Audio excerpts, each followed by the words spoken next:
The oldest African-American church on Chicago's North Side is closing the doors of its historic building after more than a century. It's the end of an era for a building with rich history. CBS 2's Audrina Bigos takes us there. The soulful sounds are enough to shake the pulpit and pews.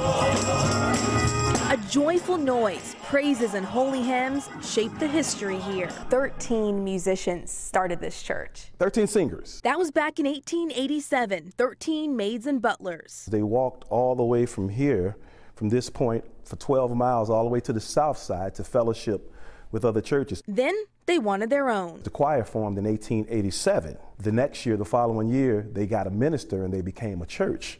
So that's when they became Herman Baptist Church. Still in Lincoln Park 120 years later. And it survived this long. It survived this long. That's God's grace.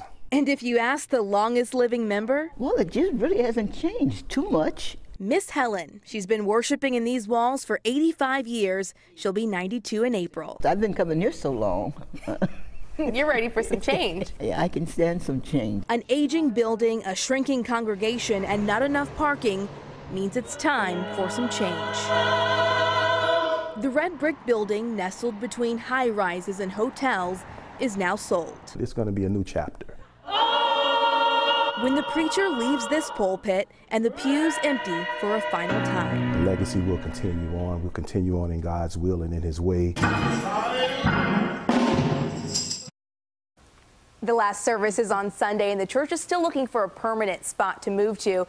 As far as the historic building in Lincoln Park, it was bought by the Giordano Dance Company that will be keeping the brick facade of the building and just building around it. So, Rob and Erica, they're keeping that history alive there. If Miss Helen is on board, I'm with her on We're this. all on board then. Thanks, Audrina.